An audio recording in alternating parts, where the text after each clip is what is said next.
Hello guys, আসসালামু আলাইকুম। আপনাদের একটা ভিডিও দেখানোর চেষ্টা করছি যে এই তানজুম, অর্থাৎ পেশেন্টটির নাম হলো তানজুম। সাধারণত এইচবিএসএজি আমরা যে স্টিপে আপনারা দেখতে পাচ্ছেন যে এইচবিএসএজি যে আমরা পরীক্ষা করি, এটা স্টিপ দিয়ে পরীক্ষা করা যায় অথবা অন্য উপায়েও করা যায়।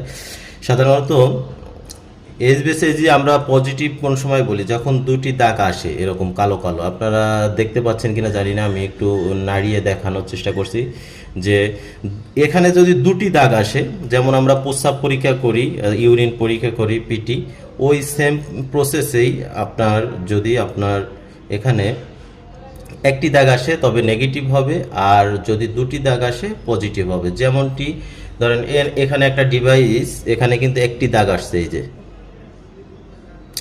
আপনারা দেখতে পাচ্ছেন কি না সুন্দরভাবে একটি দাগ আসছে, কিন্তু এটা নেগেটিভ। আর যাদের সাধারণত এইচবিএসএজি পজিটিভ থাকে তাদের এরকম দুইটি দাগ আসবে আর কি, তাদের বেলায় পজিটিভ। তাই অবশ্যই যাদের এইচবিএসএজি পজিটিভ তারা অবশ্যই একজন বিশেষজ্ঞ গ্যাস্ট্রো লিভারের ডাক্তারের পরামর্শ নেবেন এবং তার ট্রিটমেন্ট নেওয়ার চেষ্টা করবেন। আল্লাহ হাফেজ।